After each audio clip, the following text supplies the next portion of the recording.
जीव आणि आत्मा यांचं समोरासमोर मुख झालेलं. त्याच्यामध्ये ऐका, जो आत्मा आहे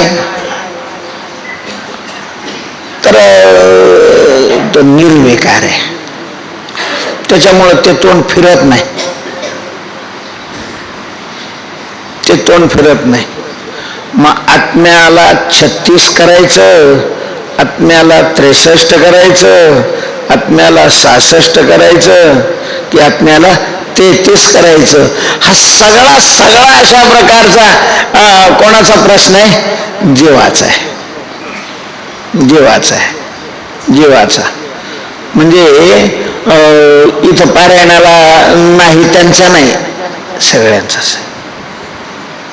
बाकीच्याला काही घेणंच नाही महाराज. अच्छा कधी ज्ञानेश्वरी समोर येत नाही, त्यांना काय हे नाही, ते कशाला म्हणते, काय म्हणते, काय म्हणते.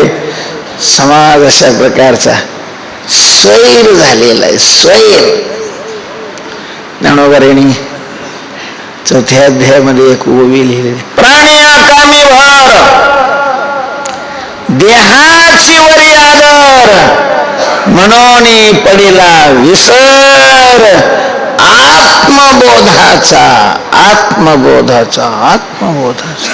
तुम्ही पहा ना, म्हणजे गळ्यात माळा असतो, कपाळाला फट्ट्या वाढणारे ज्ञानेश्वरी पारायण करणारे सुद्धा फोटो काढताना किती तत्पर असतात. सांगू तुम्हाला, पर मला तर आपली आपली माणसं म्हणून फोटो काढणं शरीराचा म्हणजे आत्महत्या करणे. फाशी घेणं आत्महत्या नाहीये, विष पिणं आत्महत्या नाही, जाळून घेणं आत्महत्या नाही, ती देह हत्या आहे. मूर्खाने त्याला आत्महत्या शब्द वापरलेला आहे. ज्याला आत्मा कळतच नाही, देहाला जे आत्मा मानतात, आम्ही त्यांना मूर्ख म्हणतो. आम्ही म्हणतो म्हणजे ज्ञानोबा यांनी म्हटलेलं आहे,